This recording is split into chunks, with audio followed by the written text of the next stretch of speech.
On peut vous dire, on ne sait pas ce qui s'est passé, on ne peut pas vous dire grand chose, vous vous en doutez à cet instant T, dans la mesure où, compte tenu de la nature des faits, c'est-à-dire qu'il y a une personne donc, qui était détenue à l'Elzo, qui est née en 91, donc qui est âgée de 23 ans,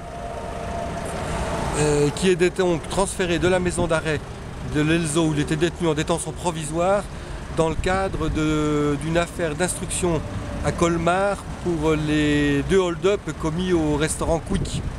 Donc il devait être entendu cet après-midi par un juge d'instruction.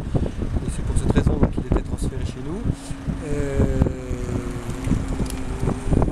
Et donc pendant son transfert, il semblerait, et à partir de là on rentre quand même beaucoup pour l'instant dans le registre des hypothèses et non des certitudes.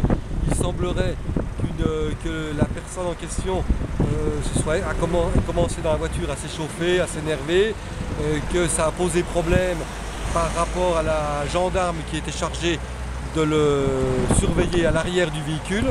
Il y avait 2 gendarmes avec lui, un gendarme qui conduisait le véhicule, qui était un gendarme adjoint volontaire, et une gendarme sous-officier qui était derrière.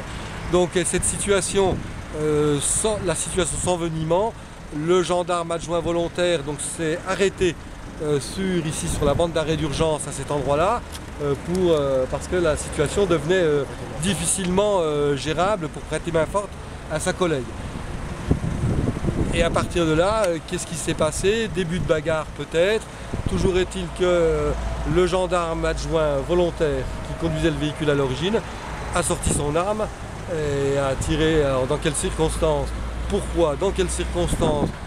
Ça, il est impossible de le dire pour l'instant, puisque j'ai saisi l'inspection technique de la gendarmerie nationale, l'équivalent de l'IGPN dans la police, pour diligenter cette enquête, puisque j'estime que c'était quand même bien mieux d'avoir un service complètement extérieur à ici pour faire ce genre d'enquête, compte tenu du résultat létal des faits.